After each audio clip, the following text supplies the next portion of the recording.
სახლებში და ავტომანქანების საბურავებში დამალული დიდი ოდენობით ნარკოტიკები გახსნილია ნარკოდანაშაულის კიდევ ერთი მასშტაბური საქმე. სპეცოპერაცია ამჯერად რუსთავში ჩატარდა. ამოღებული ათეულობით კილოგრამის სხვადასხვა ნარკოტიკული საშუალება, რომელთა რეალიზაცია სხვადასხვა გზით იგეგმებოდა. ბრალდებულები უცხო ქვეყნების მოქალაქეები არიან. ბოლო დღეებში სამართალდამცავებმა ნარკოტიკების რეალიზაციის საქმეზე კიდევ 24 ადამიანი აიყვანეს. საგამოძიებო მასალების მიხედვით საქმის ფიგურანტები ნარკოტიკულ საშუალებებს სხვადასხვა მეთოდით, მათ შორის ინტერნეტ აპლიკაციებით და ეგრეთ წოდებული დადების გზით ყიდდნენ. ბრალდებულებს ნარკოტიკული ნივთიერებების დათესვა მოყვანისთვის სათბურებიც ჰქონდათ მოწყობილი. ქალაქ რუსთავში ჟიული შარდავას ქუჩაზე მდებარე კორპუსში შინაგან საქმეთა სამინისტროს წარმომადგენლებმა უცხო ქვეყნის ორი მოქალაქე დააკავეს. დაკავებულები არიან რუსეთისა და აზერბაიჯანის მოქალაქეები. ისინი საცხოვრებელ ბინაში 33 კილოგრამ ნარკოტიკულ საშუალებას, ეგრეთ წოდებულ ჰაშიშს ინახავდნენ. დაქირავები ბინის გარდა შინაგან საქმეთა სამინისტროს წარმომადგენლებმა რუსთავში ბრალდებულების კიდევ ერთი საცხოვრებელი ბინიდან და სასტუმროს ნომრიდან განსაკუთრებით დიდი ოდენობით ნარკოტიკული საშუალება, კოკაინი, ჰეროინი და მეთადონი ამოიღეს.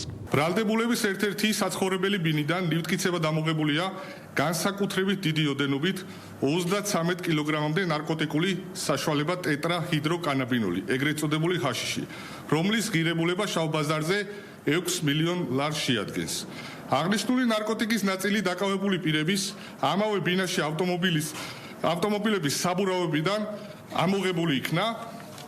სამართალდამცავების მიერ რუსთავში ბრალდებულების კიდევ ერთი საცხოვრებელი ბინიდან და სასტუმროს ნომრიდან ასევე ამოღებულია განსაკუთრებით დიდი ოდენობით ნარკოტიკული საშუალება, კოკაინი, ჰეროინი და მეთადონი. გამოძიებით დადგინდა, რომ დაკავებული პირები შეთანხმებულად მოქმედებდნენ და ნარკოტიკის რეალიზაციას სხვადასხვა მეთოდით გეგმავდნენ. თუმცა სამართალდამცავების ოპერატიული რეაგირების შედეგად დანაშაულებრივი განზრახვა ვერ განახორციელეს.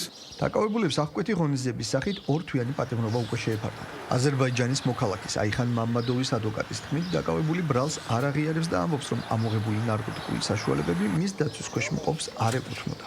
პოზიცია დაკავებულის ჯერჯერობით არ აღიარებს არანაირი მის ქირით საცაქონდა მათ დაქირავებული ბინა იქიდან არის ამოღებული ნარკოტიკი და ახლა შემხებლობა რამდენად აქვს მას უკვე გამოძიება დაადგენს. შესაბამისად ველოდებით ორთვიანი პატიმრობა შეეფარდა ამ ეტაპზე, მაგრამ ველოდებით გამოძიების დამთავრებაში. რუსთავში ჩატარებული საპოლიციო ღონისძიების გარდა შინაგან საქმეთა სამინისტროს შესაბამისმა დანაყოფებმა გასული რამდენიმე დღის განმავლობაში თბილისსა და რეგიონებში ნარკოდანაშაულის წინააღმდეგ ინტენსიურ რეჟიმში ჩატარებული საპოლიციო ღონისძიებების შედეგად კიდევ 24 პირი დააკავეს, მათ შორის ნარკორეალიზაციაში სხვადასხვა ფორმით ჩართული 15 პირია. გასული რამდენიმე დღის განმავლობაში თბილისსა და რეგიონში ნარკოდანაშაულის წინააღმდეგ ინტენსიურ რეჟიმში ჩატარებული საპოლიციო ღონისძიებების შედეგად დაკავებული იქნა კიდევ 24 პირი. მათ შორის ნარკორეალიზაციაში სხვადასხვა ფორმით ჩართული 15 პირია.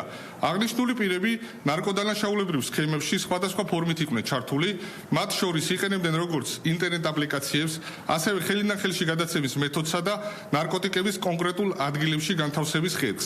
სამართალდამცავებმა ნივთკიცება დამოიღეს სარეალიზაციოდ გამზადებული სხვადასხვა სახის განსაკუთრებით დიდი ოდენობით ნარკოტიკული საშუალებები, ნარკოტიკების დაფასებისთვის საჭირო მასალები და ფული. გამოძიება საქართველოს სისხლის სამართლის კოდექსის რამდენიმე მუხლით მიმდინარეობს, რაც 20 წლამდე ან უვადო თავისუფლების აღკვეთას ითვალისწინებს.